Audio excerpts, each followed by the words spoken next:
Nivaly ny fangatahana nataon'ireo mpiasan'ny postra malagasy nanao fitokonana nanomboka ny fahatelopolon'ny volana jona lasa teo ka nanomboka androany ny atony fitokonana. Nambaran'ireo tompon'andraikitra eo anivon'ny ministera fa misy amin'ireo fangatahana ireo no mbola ho atolotra eo anivon'ny filan-kevitry ny gouvernement ny alarana Efson. Fanisorana ireo sora-bavety no nanamarian'ireo mpiasan'ny postra malagasy nanao fitokonana nandritra ny 14 andro teny Antaninarenina ny andron'ny androany. Ary milaza aminareo fa anajanona ny hetsika izay efa natomboka na teto amin'ny Antananarivo izany na any amin'ny faritany rehetra any.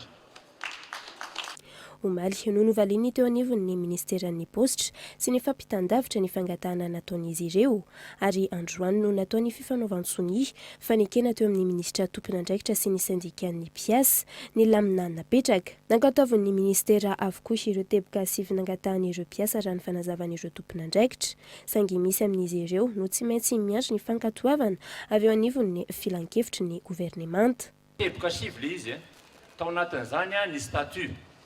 Ny statut ny postra zany.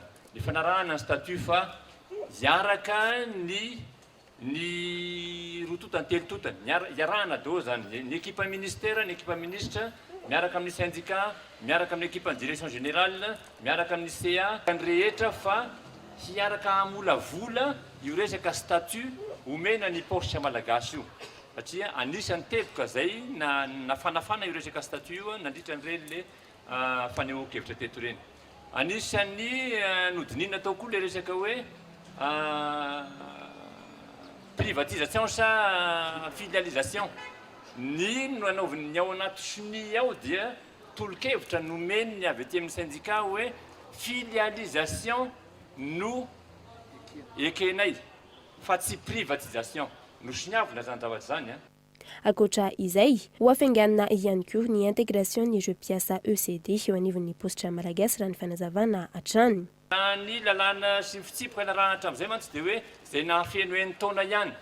Fa ministra dia tena nandahy mihitsy omaly hoe tsy le enitaona ihany ka fa ho jerena mihitsy hoe ahoana ny fomba ho atao mba ahafahana miintégré ny zay ex-ECD ho filazantsika azo atao postra azy. Zany hoe ny ex-ECD rehetra zany dia ho jerena miaraka ny fomba ahafahana miintégré azy ato anaty mba ho lasa mpiasa-panjakana ireo ex-ECD ireo. Hiaraka ny ministra sy ny côté postra malagasy hijery ny fomba ahafahana manoratra amin'ny postra malagasy ny fananany ny trano na ny tany postra zay ampiasain'ny postra malagasy zay efa voalaza ao anatin'ny lalàna raha teo moa io izy io. Miverina hiasa 100 faraka izany ireo mpiasa eo anivon'ny postra malagasy ary tsy maintsy anentsika ireo afahatarana nisy nateraky ny fitakiana raha ny fanazavany ny tare jeneraly ny postra malagasy. Nambaran'ireo mpiasa androany fa ho hatsaraina hatrany ny tolotra omeny ny postra malagasy.